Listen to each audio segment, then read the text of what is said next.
Hello, and welcome to Credit Matters, the podcast where credit absolutely matters. I'm Shankar Ramakrishnan, your host and head of US Credit and Global Market Engagement at IGM. I'm here with my colleague and co host, Bruce Clark. Morning, buddy. How are you? Morning, sir. Head of Rates Market Coverage. Today, we are talking about the securitization market, one of the most intriguing asset classes that packages everyday loans into investment securities. This asset class sees billions of dollars of issuance every year and plays a vital role in ensuring there is enough capital for lenders by transforming assets like car loans, mortgages, student loans, consumer loans, music royalties, leases, and even receivables from burger franchises into tradable securities. It is a very complicated asset class that is not well understood. But today, to explain the importance of the asset class and address the challenges faced by it in an uncertain macro environment, we have Navneet Agarwal. Welcome, sir. Welcome. Morning, Bruce. Morning, Shankar, and thank you for having me. Thank you, sir. Thank you for joining us. So Navneet is the global head of the structured finance group for Moody's Ratings. He has over 2 decades of capital markets experience, spanning structured and corporate finance, product innovation, and strategic leadership. Prior to Moody's, he led debt syndication and proprietary trading at a boutique investment bank in India. He held roles in leverage finance at Bank of America Securities and in absolute return investing as the fund manager at Unit Trust of India. So Navneet, you're you breathe securitization, which is fantastic. So can I start off with the first to kick it off? I want you to explain to me what is securitization and why is it so important as an asset class? Shankar, you introduced the topic. You said it is a process which converts everyday receivables Right, to some sort of investable security. I hope my answer improves it a little bit. I'll try. right, But that is actually the seed of the answer, right?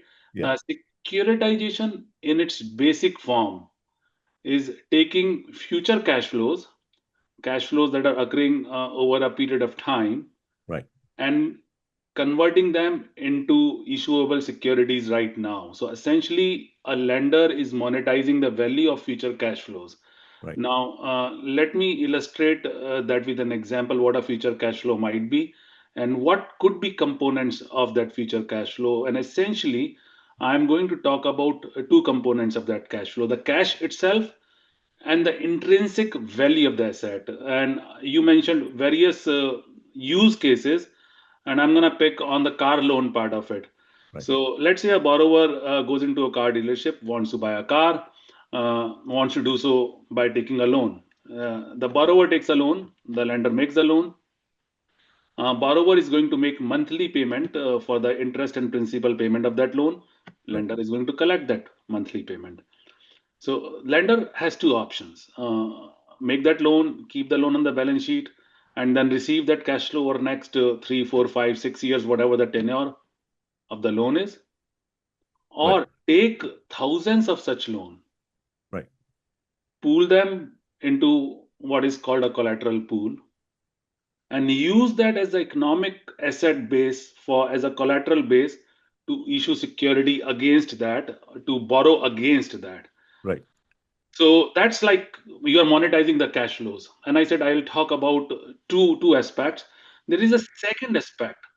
As part of borrowing, the lien, the economic right, the legal right that the lender has over the car, because the borrower does not own the car until the loan has been fully paid off, right. is also transferred to this collateral pool. So that also provides an economic value. So in a sense, you're monetizing the future cash flows into something that you can borrow against right now. That's the economic pillar of what securitization is. Right. Right. And how that is happening is, we spoke about, you are taking a pool of loans and you are borrowing against it.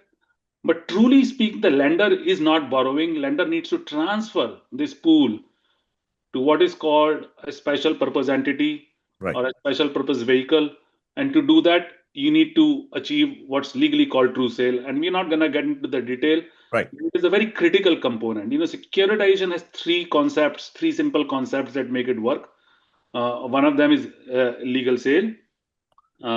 Second is the pooling of various collateral types that we spoke about already. Right. And the third really simple one, which makes the technology, the financing technique very powerful, is the moment you have these future cash flows, Right. you have the option to create vertical slices of differing, varying risk, return, and prepayment profile. Right. And these vertical slices is what's called tranching or tranches. Right. So, these three simple concepts, you're pooling some mortgage, car loans, or any other income producing asset into a separate pool, and this separation is achieved through legal true sale. Right. Then you're tranching the cash flow. Those are the three So in a fundamental way, building instead blocks of of. me waiting for cash flows to come in over the number of years, I can get the money now and I can use it to lend more. That's the whole concept behind it, right? Like you don't have to wait till all the future and collect all the future cash flows, but you can get the money now and keep expanding your business or meeting demands. Yeah. Absolutely. That is the most simplistic and straightforward way of understanding it. Right. And Right. you'd also spoken about why do people use it? So precisely Right. because you can monetize future cash flows now. Right. But as a corporation, as a lender, as an institution, what does that do to you? It Correct. gives Yeah. you an additional source of liquidity. Right. It is providing you with balance sheet flexibility. Now, Right. that balance sheet flexibility could be because you need the capital, but it could also be because you need the capital relief. Right. More importantly, it is, you can't take it for granted that someone, an entity that is really good at lending a particular product type, and just sticking with the example of car loans, Right. entity that's really good at innovating products around car lending, is good at dealer marketing relationship, is good at understanding the developments in the auto industry, need not be the entity that has a huge balance sheet, right? Right. Right. So it allows a specialized lender to offer products in a very cost efficient manner. So that is where it actually starts feeding into the whole market efficiency narrative. Uh, so I think it is a very powerful tool for matching specialized lending with efficient sources in capital market. Right. And the And final for in, yeah. point very quickly is, I spoke about tranching and how we Right. can create risk and prepayment and return profile. So it also allow people from all segments of investing world Right. to participate in asset classes that they would have never been able to participate in. Right. Right. And that happens through a few things that we can talk about as we go along. But Right. that's Right. what securitization is. But this is an asset class which has evolved over the years, right? Like the basic structure is what you explained very nicely. And I think at this point, this market has evolved. It's got a lot of assets which are like part of what we do on a day-to-day basis. So it's a very reflective of the real economy. That's why it becomes more important, right? Like it's basically dealing with you and me rather than large corporate or corporations or institutions, what they do. Is that how to look at it? Or Shankar, I've worked in structured finance industry for, as you said, 20 odd years now. right, Yes, thank you for touching upon a topic that I'm passionate about. right, People like to think of structured finance in some abstract terms, right, but to give an analogy, it would be as abstract as plumbing. You never see plumbing, but it plays a very important part in your life. And let me take an example, with hard numbers. Uh, but before that, let me tell you a story. right, I came to US as a student, right, arguably as a young student, definitely younger. Uh, and I landed, and within a week, I applied for a credit card because when you're young, you need money. Uh, right, and I was amazed. And if I may take the liberty of saying I was shocked that a very large, reputable credit card institution Right. gave me a credit card. Right. When you're young, you think you know all about the world, you're confident, you judge things very quickly. And I was like, what's wrong with this institution? Right. They know nothing about me and they just gave me $2,000. Right. Little did I know that it was not that something was wrong with the institution. Right. It was, I was simply uninformed. Right. So Right. that institution did not know who I am as an individual, Right. but they perfectly knew who I am as a borrower statistically. All right. Right. And that is the beauty of securitization. It allows you to price risk on a statistical basis. It does All not require institutions to underwrite each credit at exorbitant underwriting cost. So that's my story, but let me translate that into numbers. So right. I took my example of credit card. 55 million credit card accounts in US are funded through securitization market. Right. So Wow. if you have a wallet with couple of credit cards, most of us have a wallet full of credit cards, whether it Right. is digital these days or physical credit card, there Right. is a good chance that your monthly purchases are being financed through securitization. Right. Uh, Right. we all Hey, carry we all carry a phone these days. Right. You go and buy a phone. Right. Sometimes you get a phone on what's called a device payment plan. Right. There are three major carriers in US. Without naming, if you are buying your phone, and I'm going to put buying within quotes because you're buying it on device payment plan from two of the three major carriers, Right.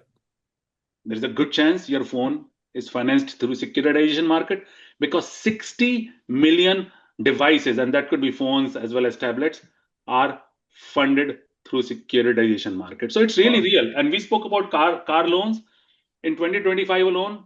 More than Right. 5 million cars are funded through securitization. Right. People go to colleges. In Moody's Student. rated transaction over last 2 years, 300,000 new student loans were funded through securitization. And I can keep go on and on because this is what I live and breathe. Right. Right, that that I do breathe oxygen, but I think once in a while I do breathe securitization. So that was going to be my next question, Navneet. Like 10 years ago, is there are there things being securitized now that 5 years ago or 10 years ago you would never conceive that they could be securitized? You know, like you just mentioned phones. I mean, what's the craziest thing that you've seen securitized, like hot tubs or you know, lawnmowers? I mean, things like that. What's the how far is this has this gone? It's Bruce, almost like a technology which can be replicated so many different ways, as long as you have receivables. yeah. So Bruce, you ask a really good question. Uh, so securitization as a technique is not new, right? It originated more than 30 years back. And if you look at the largest securitization market in the world, it is US RMBS. The GSEs, the Freddie and Fannie, essentially also borrow from securitized market. They are not transferring credit risk; they're keeping that on their balance sheet, Right. but they're definitely transferring the prepayment risk. And US mortgage market is north of $10 trillion. Wow. So that remains Right. so. So you could say the safest, the most interesting asset class, the most bread and butter asset class is still the largest part of the market. But Shankar, as you're starting to go, it is a simple technique in which I spoke about.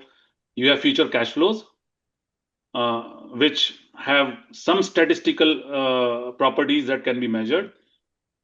You can legally transfer them to a pool. You can tranche it. Right. Now, you can take this technology and apply it to pretty much anything in which you can achieve the three, meet the three basic tenets that I speak about.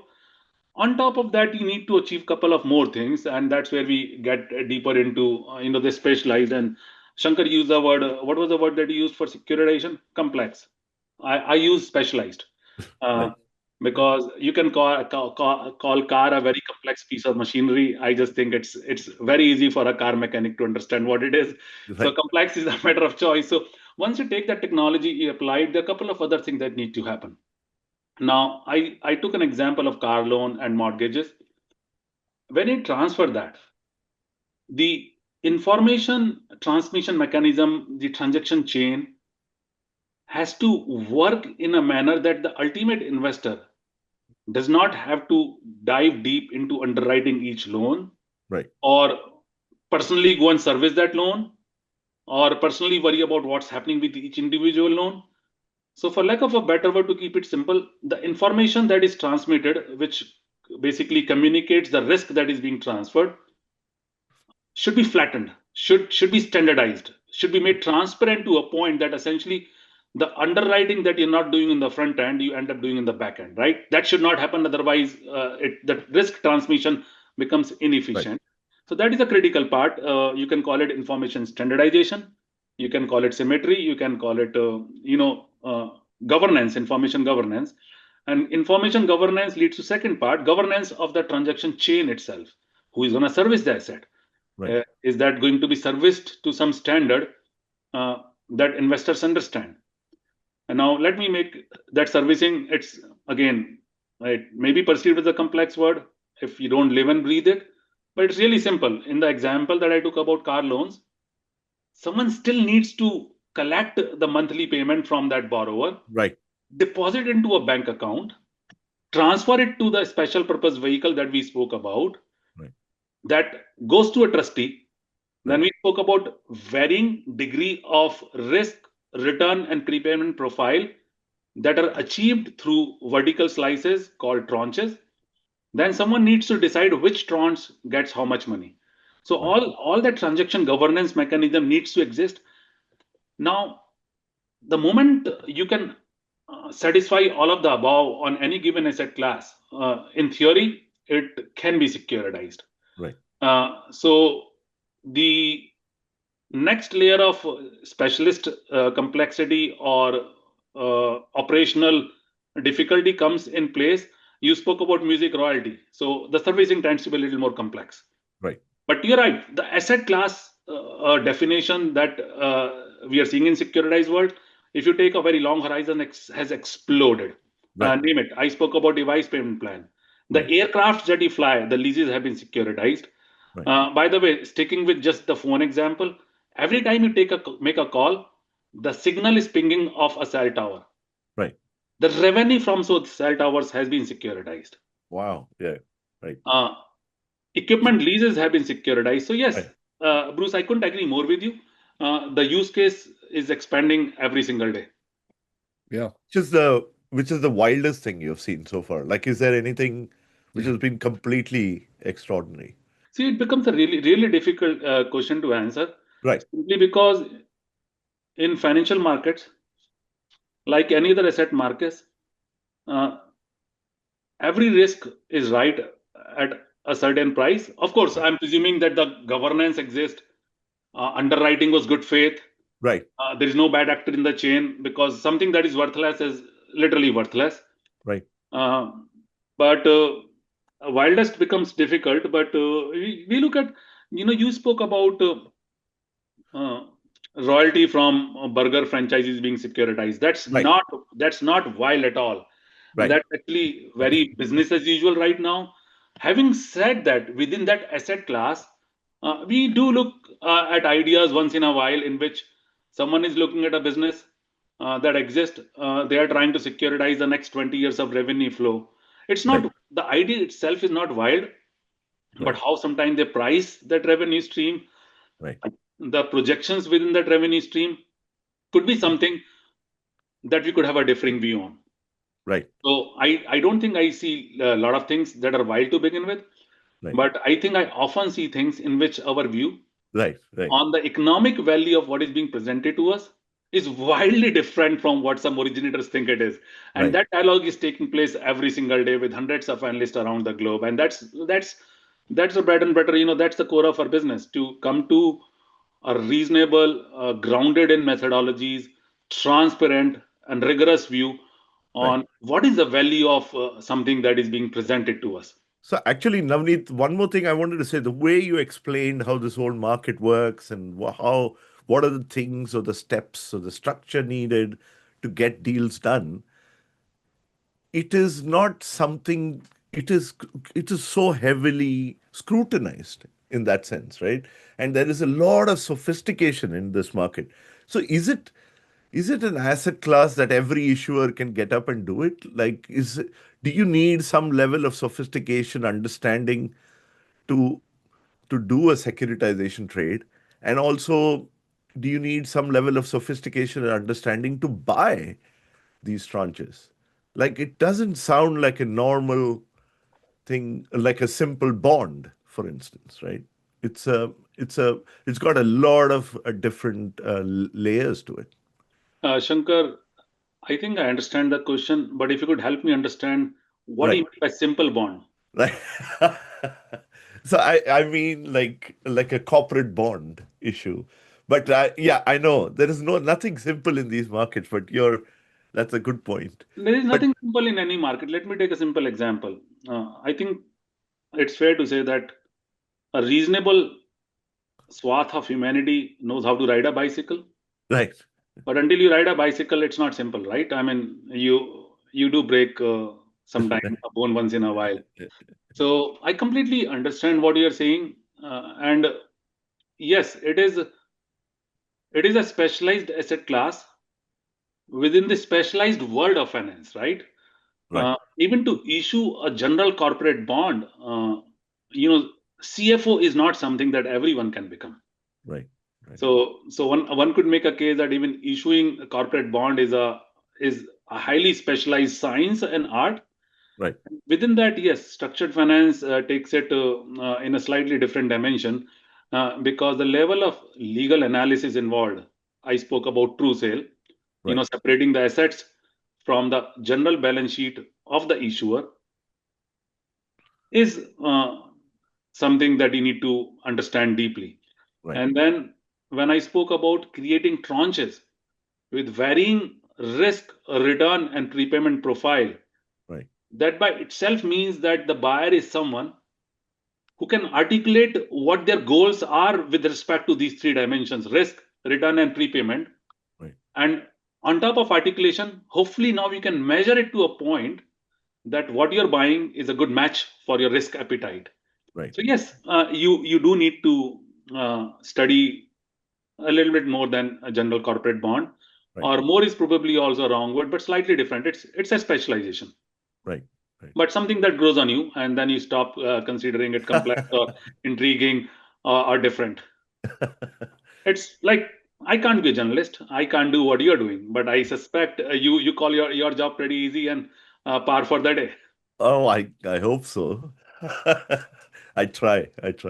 But so in terms of there has been a lot of issues around this asset class as well. I think I've covered the market before the crisis, right?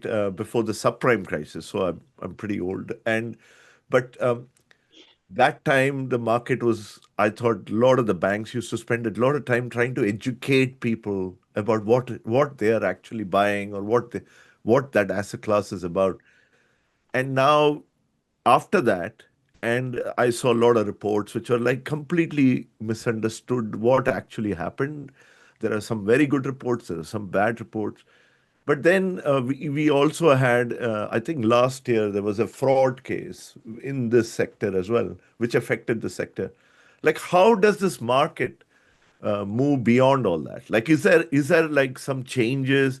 See, what you explained earlier, it seems like it's so tight. There are so many different layers of scrutiny, and then still these things happen. How how does the market go beyond all this? And why does these things happen, or what are the lessons from I'm glad you're asking that question it? because forgetting history is a short way to repeat it, right? And Right, exactly. human Yeah. beings learn all the time, markets learn all the time. And you spoke about the fraud case last year. I suspect you might be referring to First Brand. Is that Yes. Yeah. Exactly. Yeah. so? Why don't I address that and then get to a more conceptual answer? But Yeah. punctuating it with a good example would drive the point home. First Brand was a big borrower. I think they borrowed more than $1 billion, and a majority of that on the corporate balance sheet that they had borrowed was financed through CLOs, collateralized loan obligation, Yeah. one of the largest segment of securitized market. Uh, so yes, it was a corporate governance failure for one borrower. Right. What did it mean for structured finance? Actually, nothing. Oh, For the structured finance, right. was one of the largest holding in CLO portfolio, with exposure ranging anywhere from 0.2% to the largest exposure, I think, might have been around 2%. Did it lead to any rating action on those impacted CLOs? Nope. Why?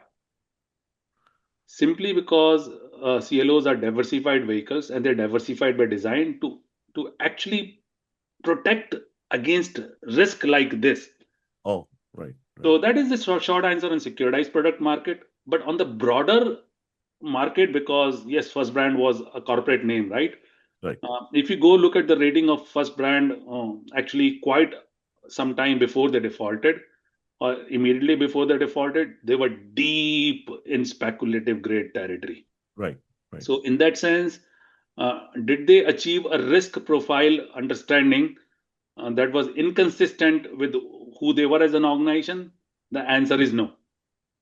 Having said that, yes, actually, let me step back. Sometimes scientists like AB experiment, right? If everything goes going well, you don't really know how to learn from the experiment. Right. Right. So that academic part of me is partly saying that governance problems come up once in a while, and they're bound to. Nothing is 100%. But when they come up, the question to ask is, has the governance problem that's been exposed so idiosyncratic that you cannot do anything with it really, or there is something that you can tease out from it from a systemic learning perspective? Right. Right. And I don't think you can ever divide idiosyncratic and systemic perfectly. There's no like hard dividing line. So good thing is market paying a little more attention to governance, to transparency. Right. Risk pricing has changed a little bit in last 2 to 3 months. Just this morning, I was reading an article, I think either in Wall Street Journal or Financial Times, on how the risk pricing for leverage loans has changed quite a lot in last 6 months. Right. The market has learned from this experience, and as it has learned from the long-term evolution of the market. If you look at the market today compared to let's say 15, 20 years ago, Right. the information transparency standards, the standardization standard, the risk retention alignment mechanisms that are in the transaction, the Right. governance that exists throughout the transaction chain, the origination, the servicing, Right. asset quality origination standard. For example, appraisals that are ordered on home loans in the United States, Right. they are materially different. Oh, right. And as Right. they should be, we have learned. But the right question to ask at any given point of time is there something happening right now that we should be learning from? And Right. I think any market participants, or for that matter, anyone who wants to be engaged with the market intellectually, Right. including you, should be asking that question all the time. And you're doing that. So thank you Right. for bringing up that topic. No, no, no. That's great. Thank you very much. Navneet, what I've learned from you today and other guests on this podcast is the ability for the markets to assess and absorb risk.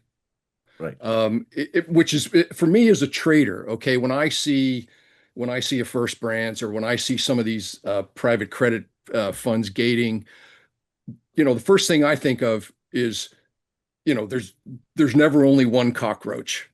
This is going to be my next big winning trade, right? This is going to kick off an avalanche of similar activity of gating or defaults or whatever it is. And so we always, as traders, most of us anyway, sort of assume the worst, right? We're always looking for some kind of trigger, and yet that hasn't happened, right?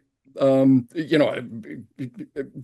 back a couple of years now, right? When when one of these BlackRock funds gated gated one of their private credit funds, nothing happens. And so I guess I'm impressed by the ability of the market to assess that risk and absorb it. And I'm tell me if I'm wrong, but I just think that's a complexity that a lot of people don't understand. Bruce, if you assume the worst, you're in the wrong career. You should be a rating agency analyst. uh, because that is our job. We have to evaluate things across a range of scenario, and the point that you make is absolutely right. Nothing has happened, but that's not correct. That actually is the beginning of complacency, right? A lot has happened. In 2016, there was an oil patch. Then after that, there was stress in the retail sector. Post COVID, there was stress in the hospitality sector and office sector. Right now, the economic story around the globe is pretty strong, and we are actually projecting leverage loan defaults will actually go down from here.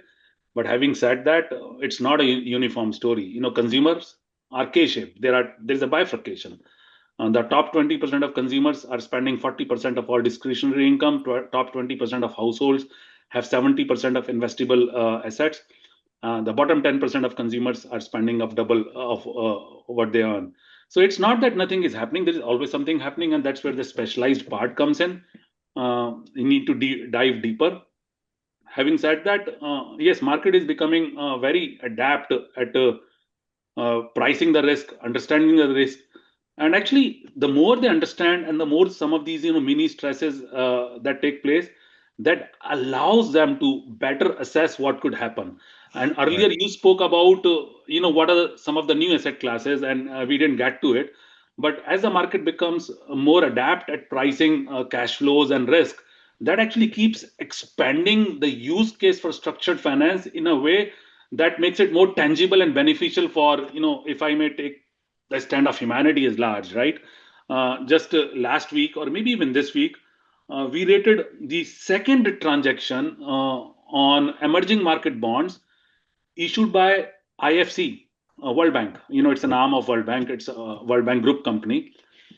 Uh, this is a brand new asset class. Right. Historically, emerging market economy lending was exceptionally difficult because you're working across a range of jurisdiction. You are working across a range of currencies. You are dealing with a host of cross-border coordination issues. So IFC took that opaque, complex, idiosyncratic world of developmental finance and packaged the pools together using their tremendous expertise in a manner that the risk has been standardized, Right. the understanding of the risk has been made transparent, the tranching that I speak about has been achieved, and now just in last 6 odd months alone, $1 billion of private capital has been attracted to a segment of the world financial system that was historically just not done. Right.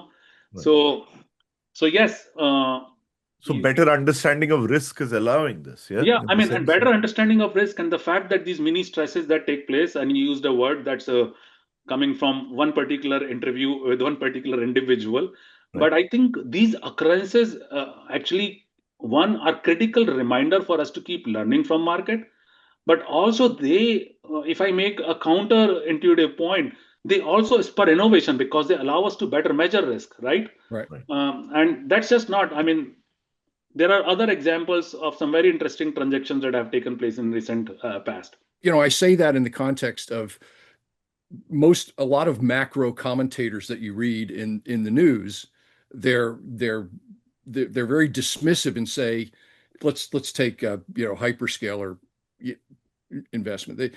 Their refrain is investors don't realize the risk that they're undertaking, through all these things, or they're exposing themselves to, Good point. Yeah. and they said this with private credit and other things. And it's just like you keep beating your head against the wall. And it's like, well, actually, maybe they do understand it better than you think they do.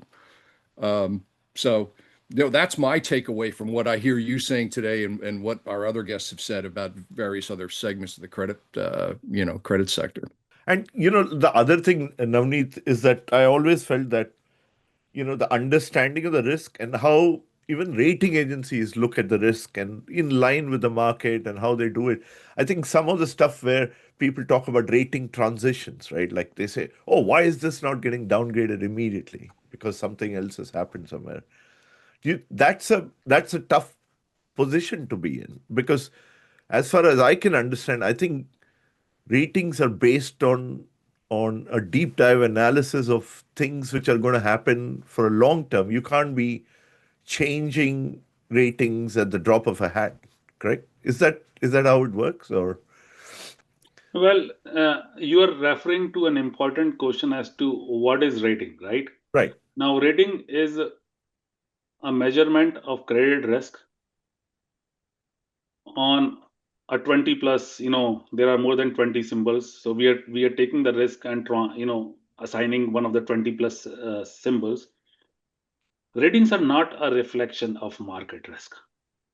So right, market is moving all the time. That does not mean the ratings should move all the time. So it's yes, it is. I hope it is deep dive. I know it is a deep dive, thorough analysis, and at the same time, it is not reacting to everything that is happening out there. It is a considered analysis of what is happening, right, and you definitely don't want a situation in which you react too quickly only to reverse yourself. You're not reacting to things as they are. One of you call it difficult, you can call it difficult, or you could call it interesting. Part of our job is we have to constantly project where the world might be, right?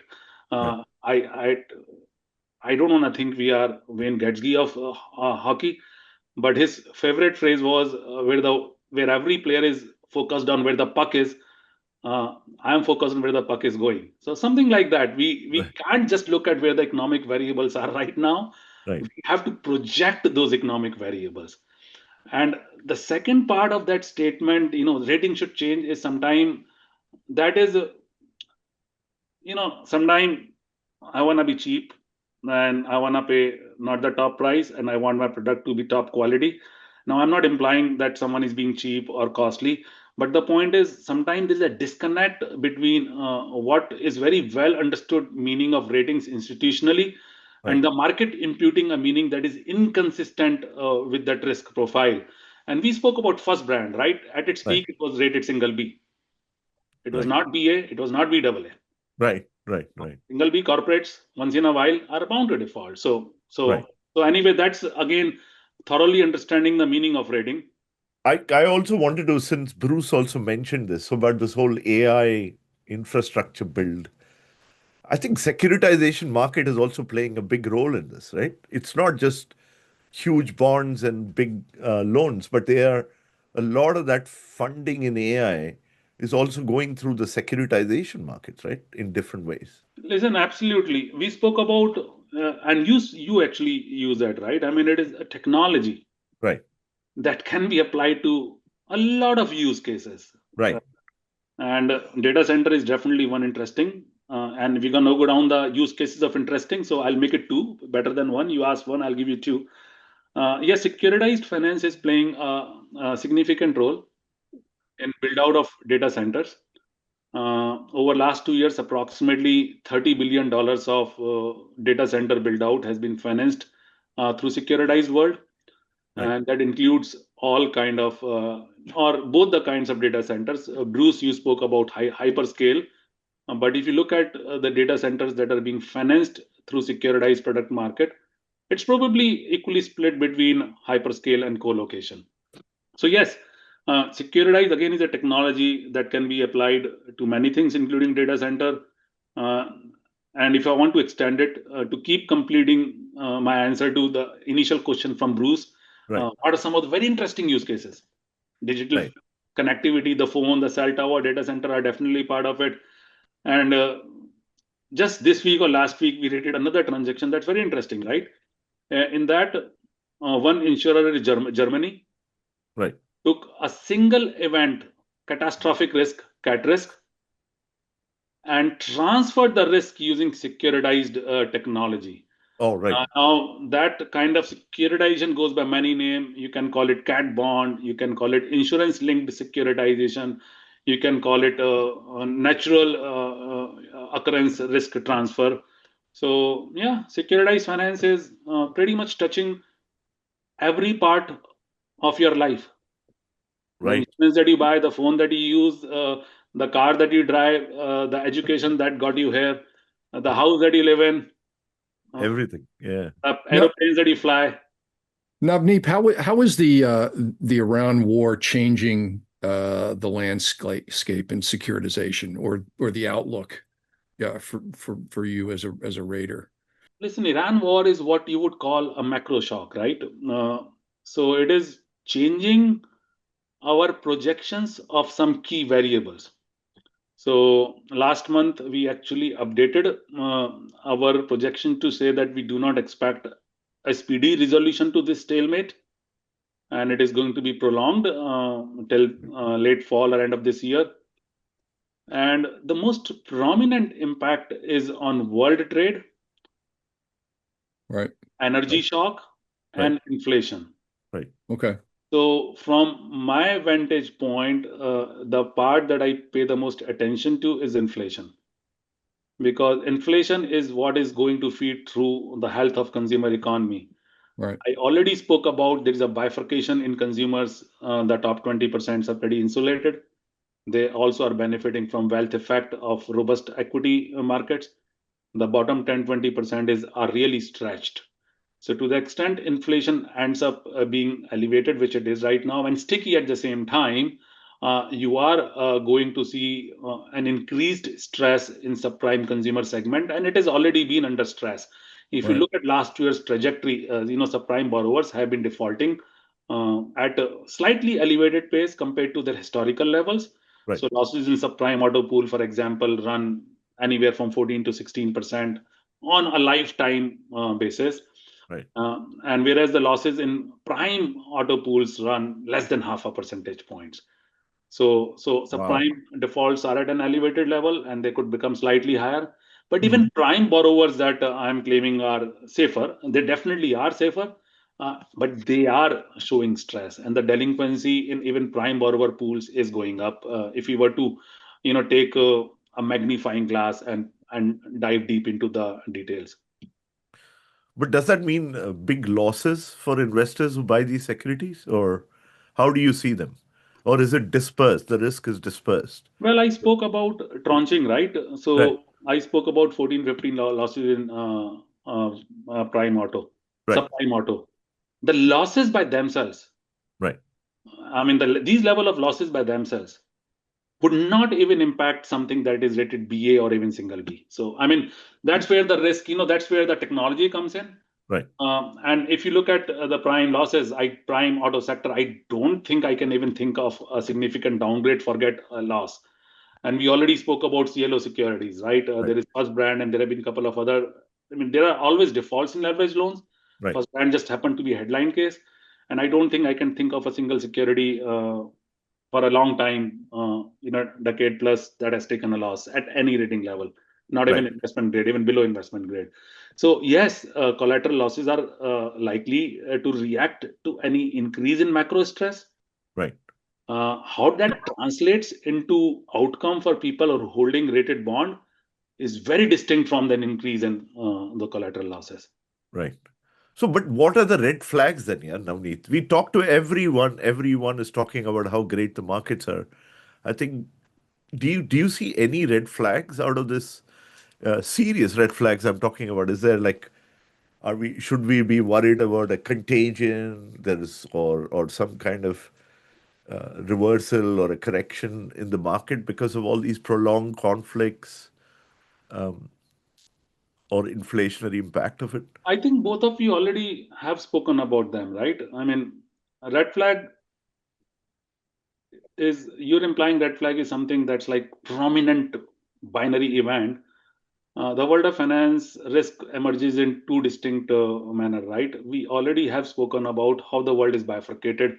I spoke about that bifurcation in consumer, but similar, I'm using bifurcation as a simplified representation of differing level of risks emerging. That bifurcation is happening in the corporate world also. Companies that are in SaaS space have sold off, and their credit risk profile has changed materially in light of generate AI and LLM. A similar bifurcation is also playing out in commercial real estate. I spoke about office sectors being hit hard by COVID. There has been some recovery since then. If you look at a Class A property in Manhattan, the asking rent are pretty close to what they were pre-COVID. But if you look at Class A property in Dallas, Houston, San Francisco, or Los Angeles, they have not recovered fully. If you look at Class B in those markets, they are nowhere close. They actually are significantly below pre-COVID level. So there is to say that everything is good, and I think that complacency is the beginning of mispricing of risk potentially. So you need to pay attention to detail. That's my submission one. And the second point that I want to make is, Bruce, you spoke about private credit and withdrawal from funds being gated. So right now, it's a liquidity friction. That is my best description of it. It's not even a liquidity crisis; it's a liquidity friction. But could we get to a point where liquidity friction turns into a liquidity crisis, and sometime liquidity converts itself into a credit trend? So there is nothing foreseeable on the horizon that is pointing to this liquidity converting into protracted and strong credit trend. But could a shock take place that makes it happen? One could never rule out the possibility. Sure. I mean, there's this bifurcation of the economy that you speak of is such that I think that the recent stat is the top 10% do 50% of the consumer spending in this country. So the bifurcation is stable enough so that the overall economy is able to sort of trundle on forward. Is there something that you would look at that would perhaps be alarming to show you that bifurcation is starting to become a little more lopsided? In other words, the weakness from the bottom part of the K-shaped economy is starting to leak into the middle section or even the upper section. I mean, is it you auto loan delinquencies or any other kind of statistic that you follow to say, hey, this is, we could be seeing a problem with this bifurcation could be becoming a little more lopsided. All I can say is I agree with you. I mean, I already spoke about the fact that the performance is weakening, but is it weakening to a point that it can raise some systemic alarm bells? I don't think we are there yet. Right. Last year, if you look at the US economy as a representative example, after Liberation Day, there was a lot of talk of recession in market. And that was not Moody's central scenario. We never called for a recession. But in the end, the economy last year ended up growing faster than projection. It was almost 2%, right? And US economy is going to grow at 1.6 or 1.7% this year and similar pace next year. If you look at the G20 economy as a whole, they're all expected to grow 1.5 to 2% range. If you look at the emerging market subsegment of G20 economies, that segment is expected to grow at 2.5%. Japan, which is a mature economy and has been dealing with deflationary pressure for a long time, that's expected to grow north of half a percentage point. Australia, which by the way is a big securitization market now, is expected to grow at again 1.5 to 2% pace. So when you look around the globe at economies that are significant contributor and a part of capital market, the central scenario continues to be pretty robust. Now, we are watching a lot of things that are emerging as with the passage of time, but we're not at a point where something is foreseeable in the immediate future. Right. Could a shock happen? One can never rule that Sure. out. But Sure, the projection for next 1 year, as I said, we are actually projecting that leverage loan default rates, which are in high threes to 4 to high threes, could trend down to 3% or thereabout by the same time next year. Actually, Navneet, I also wanted to ask you about emerging markets, right? Like you said, Australia, I think Japan, Europe, US are like prime securitization markets. But the rest of the emerging market space, they don't use securitization that much, right? Like, and all these countries need infrastructure building. They need liquidity sources rather than just issue in dollar bonds or and it's politically maybe not the best thing for them to do in some cases. Why is securitization not being active in these regions? Is it because they don't understand it, or what is the reason behind it? Shankar, I think you provide part of the answer in the initial part of your question, because you could ask the same question about capital markets in general, and it is a lot of infrastructure. And infrastructure is a word that conjures up something physical, but we're talking about the regulatory infrastructure. Right. Deepening of credit market needs strong regulatory guardrails. Right. So, or the regulatory framework, does that exist in many emerging markets? Your guess is as good as mine. Right. Uh, and that's the beginning. And then you spoke about the size of the market. the liquidity of the market, the governance. As much as we can talk about first brand, fact of the matter is in many emerging, developed and advanced economies, when a risk is originated, an asset is underwritten to some certain agreed market standard, Right. you can transmit the nature of that risk in a manner that people understand and can price. Right. In absence of governance, that trust mechanism, that trust is built through regulation, through convention, through information standards. That trust mechanism, does that exist, is a question worth asking. And then it's the hard currencies in which the market is the deepest, and you spoke about that also, right? The Right. Right. currency and foreign exchange related issues. So it's a host of issues, and that could be a topic by itself for an hour-long conversation. But do you see all these emerging markets becoming prominent securitization issuers and like maybe in the next 5 years or So securitization and capital market growth is a continuous story, right? You spoke about right, Australia. In right, that market, there has been 80 billion of issuance in each right, year in last 2 years. It might be the second largest single country market after US.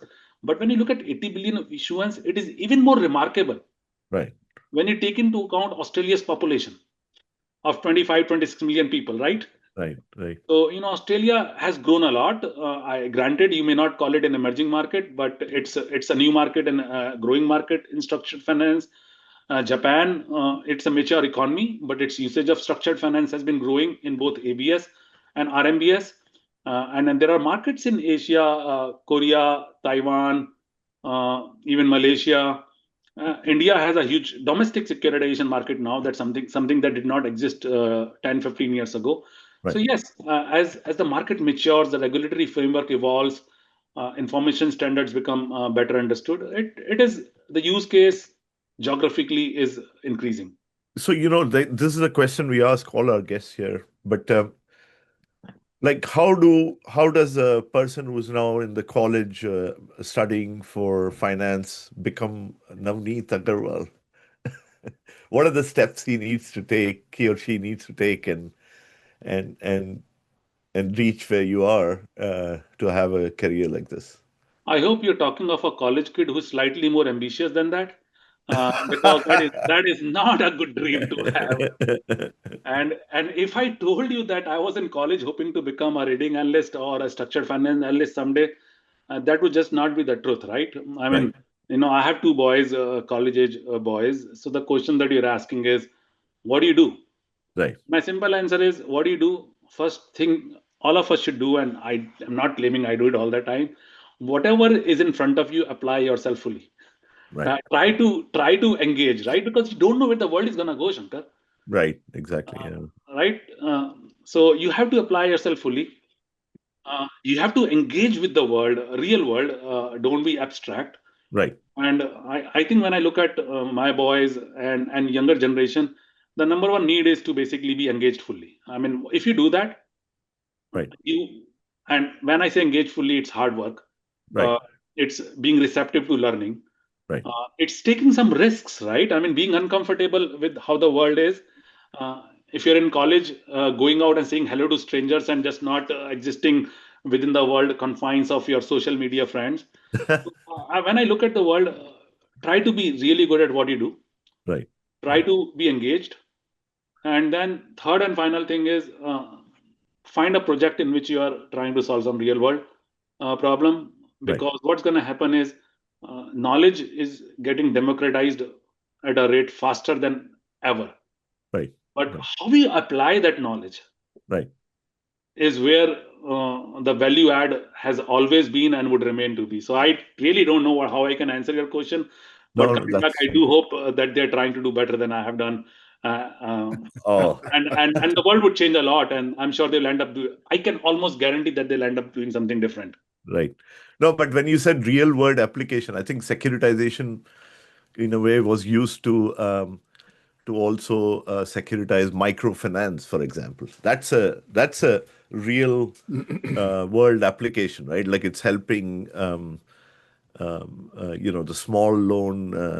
small borrowers, and it I think one of the Nobel prizes went uh, to the whole concept as well, right? And Yeah.